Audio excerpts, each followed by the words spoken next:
Last time, we uncovered the origins of Valak in The Nun, a demon unleashed from the shadows of a cursed Romanian abbey. Now, the darkness spreads. This is Chapter 2 in our Conjuring Universe breakdown, every movie explained in chronological order. If you haven't seen The Nun yet, watch that first. These stories may seem separate at first, but trust me, it's all connected. Welcome to Plot Explained. And before we move on, YouTube says over 99.5% of people watching these videos aren't subscribed. So if you're into this universe and want to follow it all the way to The Devil Made Me Do It before Last Rites hits the theaters, hit that button. It helps more than you think. Now, back to the story. Annabelle creation takes us to 1955, 3 years after The Nun.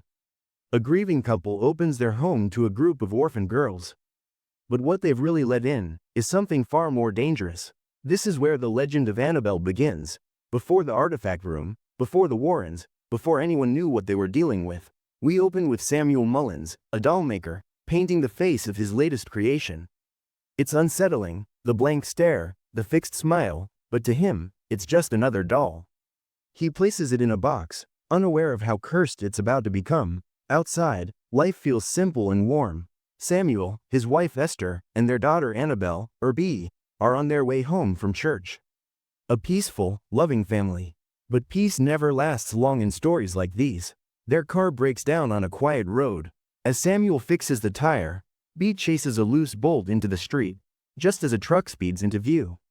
She looks up, and the screen cuts to black. B is gone, and something dark has begun. 12 years later, a bus carries a group of orphan girls to their new home. Among them, Janice and Linda, best friends who promise never to leave each other's side. Samuel welcomes them at the gate. Quiet, polite, but still haunted. Esther is bedridden, rarely seen. The house is large, isolated, and too quiet. Samuel's bedroom is off limits and the rooms for girls are upstairs. Sister Charlotte asks if Janice, who has polio, can stay on the ground floor. But Samuel shows her a stair lift he built for his wife. Janice tries it, slowly riding up as the others watch. At the top, she hears something in a room nearby, but before she can investigate, the other girls rush up. She tries to claim a bedroom, but it's taken.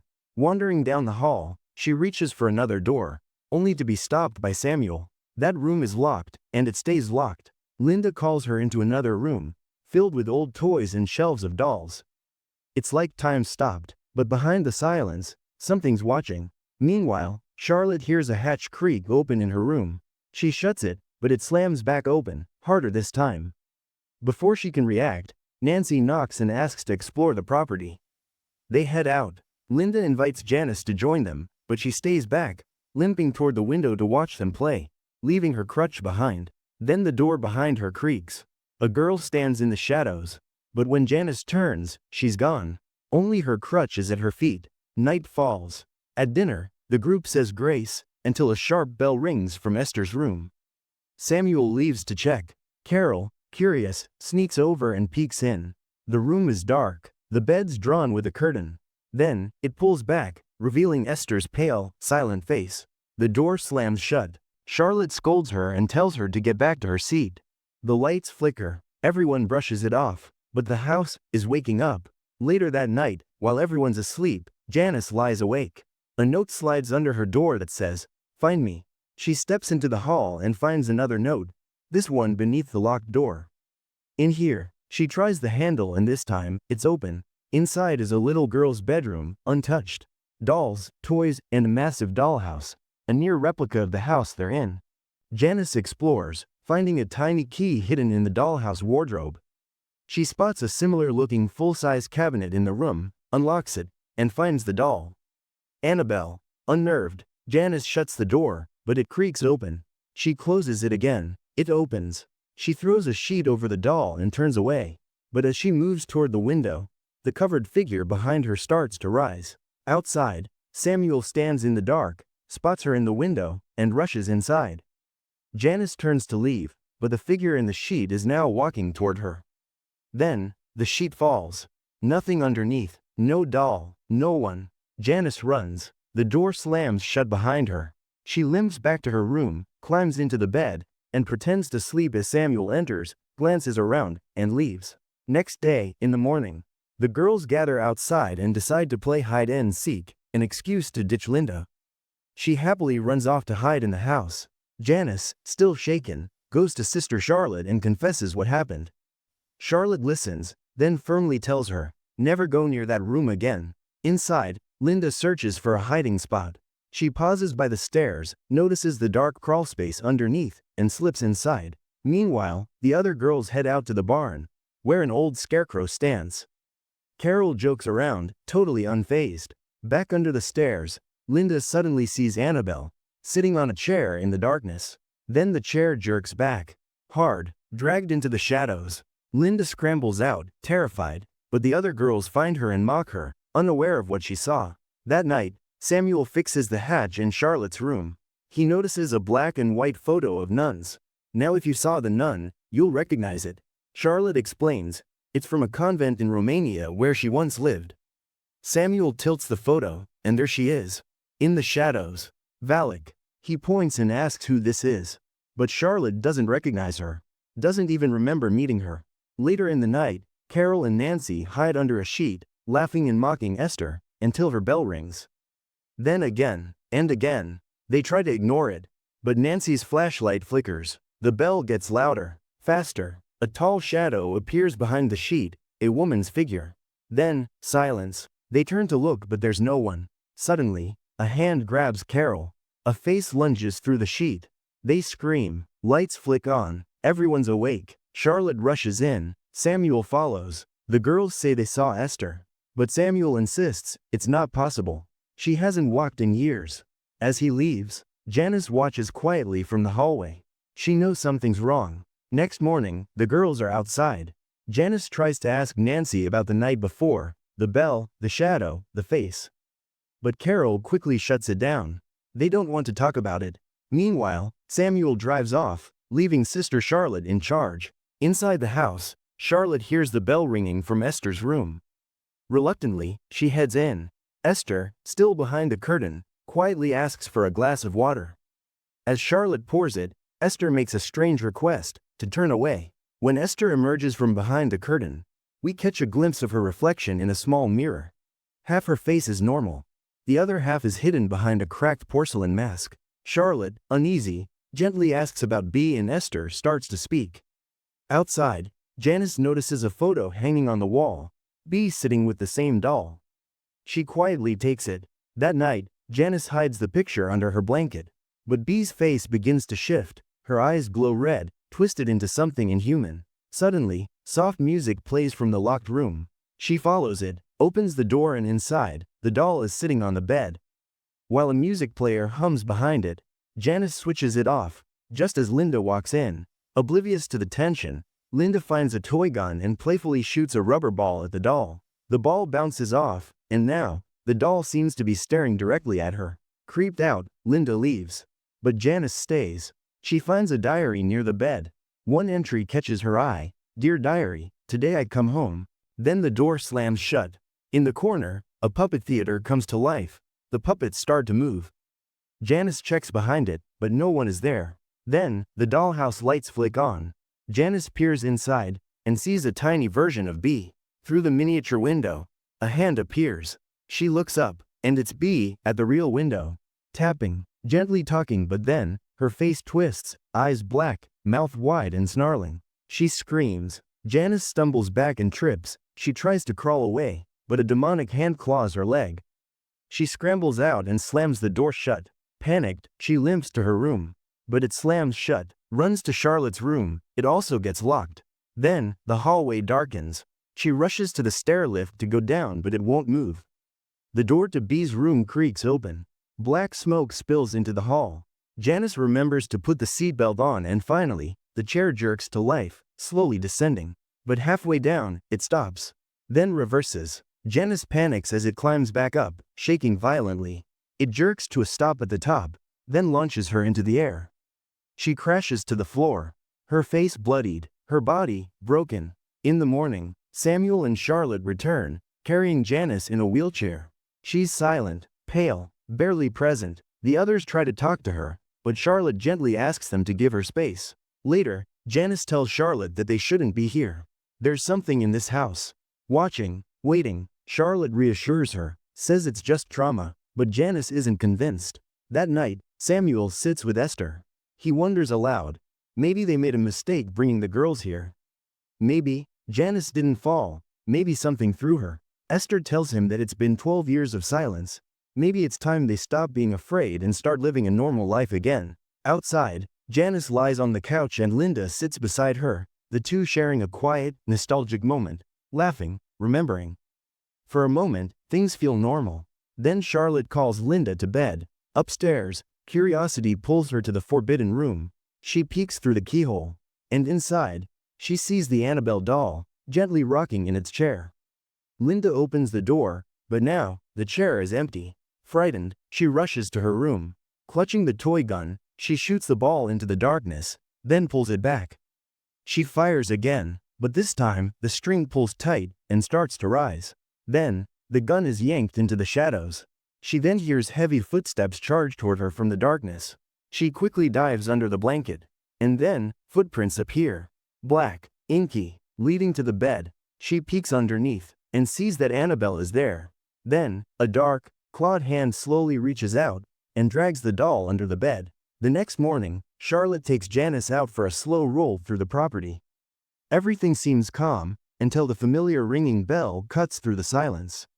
Esther is calling. Charlotte leaves to check on her, leaving Janice alone. Suddenly, her wheelchair jolts. She grabs the wheels, but before she can react, the barn doors creak open. A figure, looking just like Charlotte, appears behind her and begins pushing the chair. Inside the barn, the figure throws Janice to the ground and vanishes. Terrified, Janice crawls away and hides beneath a platform. Something paces above her, slow, heavy steps. Then, Bee appears. Her face is blank, her movements unnatural. She's under the platform, locking eyes with Janice. Then, her mouth opens, and thick, black liquid begins pouring out, directly into Janice's. A scream echoes across the property. Everyone rushes to the barn and finds Janice sitting calmly in her chair. Charlotte asks what happened. Janice just smiles and says she couldn't get the door open.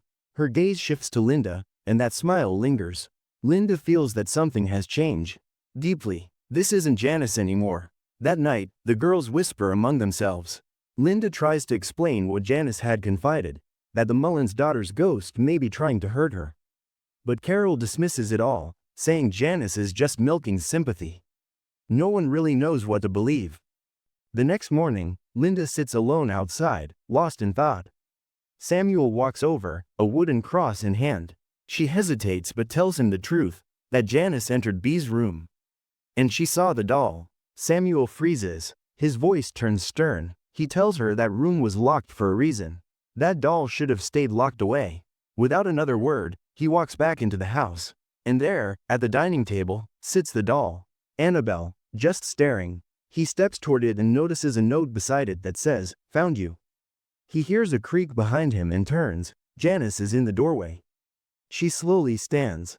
The lights flicker. The room dims. Janice's eyes glow faintly. Her neck snaps to one side, then violently to the other. Her body begins to rise, stretching taller, distorting into something inhuman. This isn't Janice anymore. It's the demon. Samuel raises the cross, but his fingers begin to snap backward, one by one, like twigs. He screams, and outside, the girls hear it. Charlotte rushes in, but it's too late.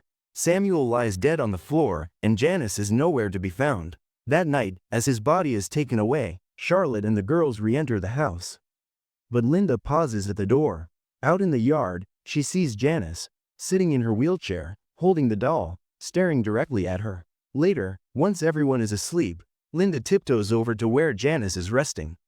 Carefully, she lifts the doll and sneaks outside. Charlotte spots her and quietly follows. Linda walks across the yard to an old, sealed well. She removes the wooden cover. Charlotte catches up and asks what she's doing. She tells her that she's going to get rid of the doll. It's hurting Janice. Then, she drops it in. But as she peers over the edge, two blackened hands shoot up from the darkness, grabbing her, trying to pull her in. Charlotte grabs her just in time, yanking her back. The hands vanish. Together, they run back inside. They rush to Janice, but when Linda pulls back the blanket, it's not her. It's the doll. Linda screams. Charlotte immediately sends the others to look for Janice, then takes the doll and heads straight to Esther. Esther recoils in fear. "It's back," she whispers. And then, she begins to confess. We flash back. After B died, they were desperate. Grief-stricken. They'd have done anything to see their daughter again. "We prayed to whatever would listen," Esther says. And something did. A presence answered, one that promised B's return. But it needed permission, a vessel. They gave it the doll. At first, it seemed like B was with them. But little by little, they realized, this wasn't their daughter. It was something else, something evil. Esther walks into B's room. The girl is playing with her toys. Then, her body jolts upright, and her face contorts, twisted, inhuman. Samuel runs in at the sound of Esther's scream. Her face is bloodied and she's barely alive. Back in the present, Esther reaches up and removes her porcelain mask, the one she's worn ever since that day. Beneath it, half her face is gone. Her eye, missing, disfigured. She tells Charlotte they were able to stop the demon from taking her soul. With the church's help, they sealed it away. But the evil remained inside the doll, waiting. Opening their home to orphans was meant to be redemption. But instead, it gave the demon exactly what it needed, new life and new souls. Meanwhile, the girls find Janice in B's room. She rises with a knife in her hand. Panic erupts. They scream and run down the stairs, frantic. In the chaos, Nancy's arm is cut. Charlotte meets them halfway, sends the girls to call for help, and rushes upstairs herself. Then, Esther's bell rings. The girls approach the room carefully. But something's off. The bed is empty. Only her mask remains, and blood. Smeared along the floor. Their eyes follow it, and freeze. Esther is crucified against the wall, torn open, half her body missing. The house has fully given in. Evil reigns now. Charlotte rushes to find Linda and Kate, but Janice is there. Charlotte begins praying, clutching her rosary with shaking hands, until she's lifted into the air and slammed into the wall. Her body crumples. Linda and Kate make a run for it, but Linda trips and is dragged into the darkness. Screaming, Kate escapes. Outside, the girls pile into Samuel's truck, desperately trying to get it started. The headlights flick on, and land on the scarecrow in the barn. Nancy watches as its head turns. The lights flicker, then the scarecrow is gone. Suddenly, Kate appears and they all sprint to the barn. Carol goes in first, the others spot the scarecrow in the back. Then, the door slams shut, and Carol is trapped. Alone, the scarecrow's twitching body shifts in the dark. The hanging bulb flickers above. Carol reaches to stop it from swinging, and when she turns, the scarecrow is gone. Behind her, something breathes. The bulb shatters. She crashes to the floor, and there it is. Malthus, the demon behind Annabelle, real, towering. Carol scrambles into a storage room and slams the door. The banging begins immediately. Then, a hand breaks through the small window. Nancy pulls her out just in time. Back inside the house, Linda hides inside the hatch in Charlotte's room and descends into the crawlspace. But even here, it isn't safe. In the dark, something crawls toward her. It's Esther, or what's left of her. Mangled, animalistic. Linda screams and reverses the hatch, slowly rising. She peeks through the gap and sees that Janice is climbing after her. From below, demon hands reach up and try to pull the hatch down. Linda hits them off, and manages to scramble upstairs. The house is quiet now. Too quiet. Downstairs, Janice stalks through the halls. Linda retreats to B's room and hides in the closet. But the Annabelle doll is already in there, staring directly at her. She gently turns its face away, but the door opens. And Janice is standing there. She throws Linda to the ground, raises the knife, ready to kill. Then Charlotte bursts in, holding the doll. Janice turns to her and lunges. But Charlotte shoves the doll between them, wraps a cross necklace around Janice's neck, and pushes her into the closet, sealing it shut with a cupboard. The lights in the house start flicking. Music blares. The walls tremble under the pressure of what they've held in for so long. Charlotte and Linda run out to the others. And behind them, every light in and around the house bursts, one by one. Silence returns. The police arrive. They open the closet. Only the doll remains. Janice is gone. All that's left is a hole in the wall. The next morning, an officer tells Charlotte they never found her. Father Massey returns and declares the house is now cleansed. The doll was merely a conduit. The evil has moved on. But the girls want nothing to do with it. The police take it into custody. The girls are loaded into a van. Charlotte comforts Linda, who clutches a small doll Janice had once given her. Elsewhere, at an orphanage, a couple arrives. Mr. and Mrs. Higgins. The girl they adopt is none other than Janice. Clean, quiet, smiling. She tells them her name is Annabelle.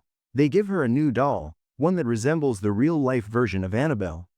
They take her home. 12 years later, a series of photographs reveal Janice as a grown woman. But something's off in every frame. Cold, distant, wrong. The photo frame reflects movement. Mr. Higgins wakes up, sensing something's wrong. And then, Janice appears. She slits his throat without a word. Mrs. Higgins screams, but a man steps from the shadows and kills her too. Across the street, a neighbor bolts upright in bed, sensing something dark has just begun. Her name is Sharon, and that house across the street is where Annabelle, released in 2014, begins, but we're not there yet. Mid-credits, the doll sits again, locked away in the cupboard, watching, waiting. Post-credits, we see her, Valak, the evil nun, and if you've seen the Nun breakdown, you already know what happened next. So, that's the chilling origin of Annabelle creation. A story where grief opens the door, faith is twisted, and a doll becomes something far more dangerous than it appears. But while Annabelle was wreaking havoc in one corner of the world, another evil was continuing its rise. Valak, the demon nun, isn't finished. And in the next chapter, we return to Sister Irene as she's pulled into a terrifying new mystery. Strange deaths, sacred symbols, and a darkness that refuses to stay buried. Next up, the Nun 2, and it's Valak like we've never seen before. So if you're enjoying the series, hit that subscribe button, tap the bell icon, and stay locked in, because the horror is only just beginning.